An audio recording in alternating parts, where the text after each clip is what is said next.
Hey, what's up? It's back again, Darius Bailey. Um, I want to thank you guys for joining in the channel today.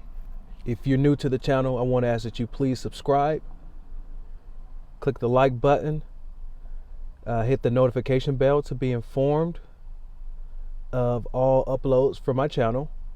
And if you can dig this content, I ask that you please support the channel and leave your comments. It helps the channel out on the algorithm.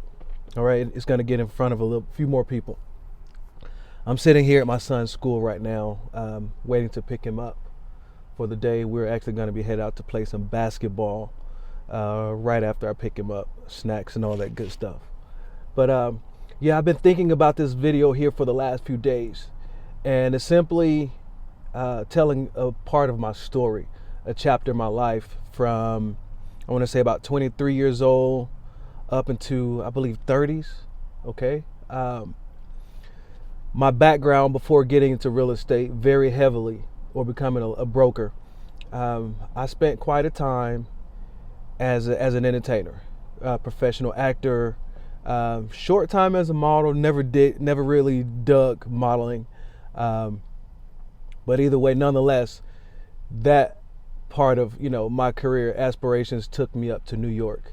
I had just graduated from the Marine Corps. I was married at the time. I had 2 boys, and I just graduated college from Georgia State University. My ex-wife and I, we went to a high school reunion. And if anyone who's been to Atlanta or from Atlanta know that a lot of us went to school with celebrities, people who turn out to be celebrities, rappers for the most part. I went to school with Monica the singer. I went to the same school as 2 Chainz, Tauheed, or they used to call him Titty Boy. But yeah, it was quite a few people at that at that particular reunion. One specifically was another friend of mine. He was a grade ahead of me. However, he had just moved to New York, or he had been there for a while. He had moved to New York, became a model, did very well for himself. My buddy Lee, I hope he sees this video, but he was a successful model, and at the time, I believe he worked for Rockaware. This was during the time where Jay-Z and Dame Dash was, it was all that tension. It was in the news media and everything. And I recall he used to, tell us on the streets every day, not every day, but it was just a common part of our lives that he would tell us about all the tension that went down in the whole Rockaware, Rockefeller Records drama. His job, I remember, was he was to maintain a size 31 jeans and in the waist, and he would go to the showroom, and try on new designs from the showroom. So he was a living, mannequin. And I recall, we used to always hang out in the streets, go to the clubs. We lived the whole model actor lifestyle, hung out with a lot of celebrities and everything. And I remember we would leave the club at 3-4 in the morning, and we would all be hungry, skinny little, entertainers, guys, girls. It was a group of us. We were all models and actors. We had this awesome routine, kind of like Rent almost. I don't know all the details about Rent, but when I think about our little crew, that's what I think of. But yeah, Lee, he would forego the eating just for the sake of maintaining his professionalism and his basically part of his job description. So I salute him with that. But anyway, there was this one night.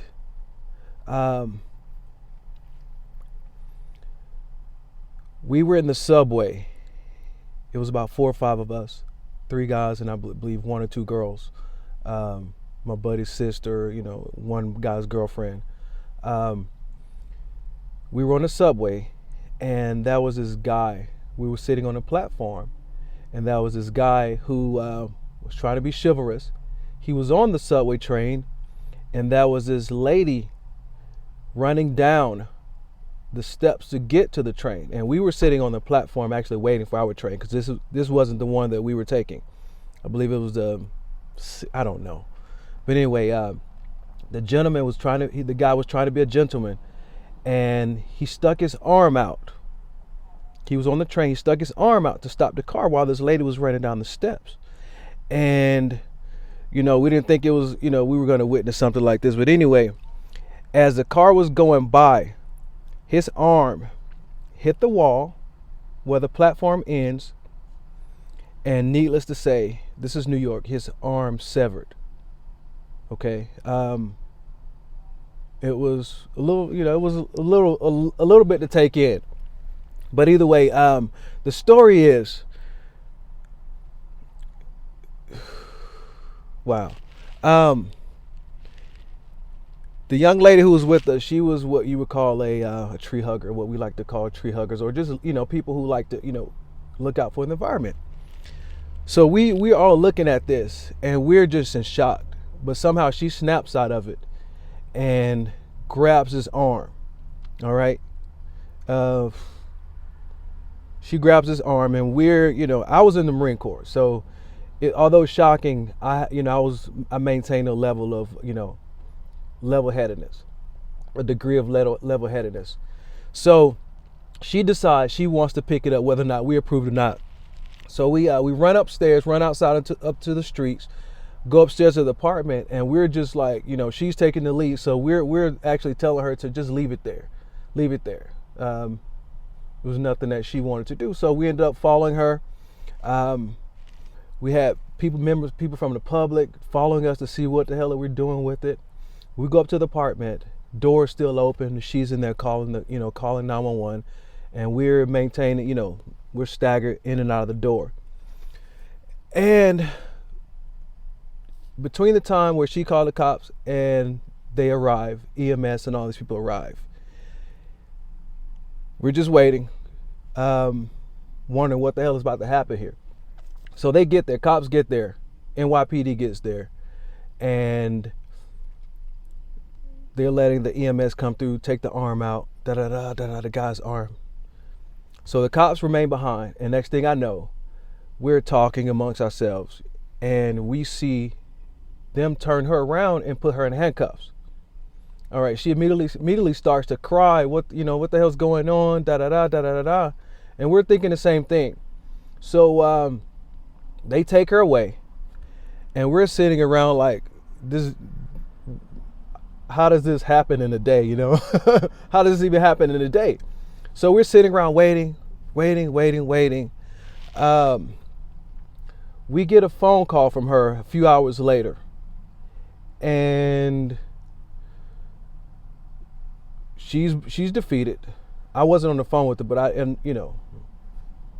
can kind of hear the defeatedness in her voice.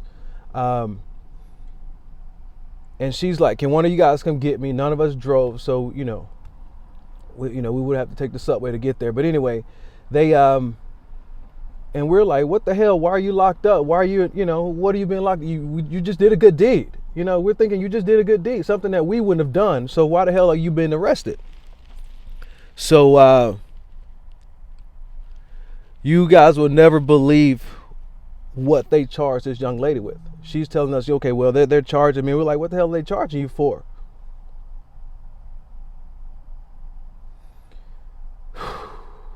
You'll never believe what they charged this girl for. She was about 20 something years old. We were all in our 20s. It's hard to fathom, you doing such a good deed and someone could actually end up being charged for doing something as such. Carrying a severed arm from the subway back to the apartment, putting it on ice, and calling the cops, doing the right thing. That's, if anyone who's been in that in a traumatic scenario know that that's one of the things that you're taught when whenever someone's limb extremity is severed from their body. So, we're on the phone with her and we're asking, what are you being charged with? What are you being charged with? You never believe she was charged with armed robbery.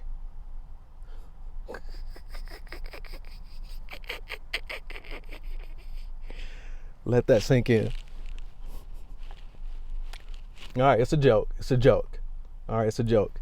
I was told the same joke. All right, I know I got you guys.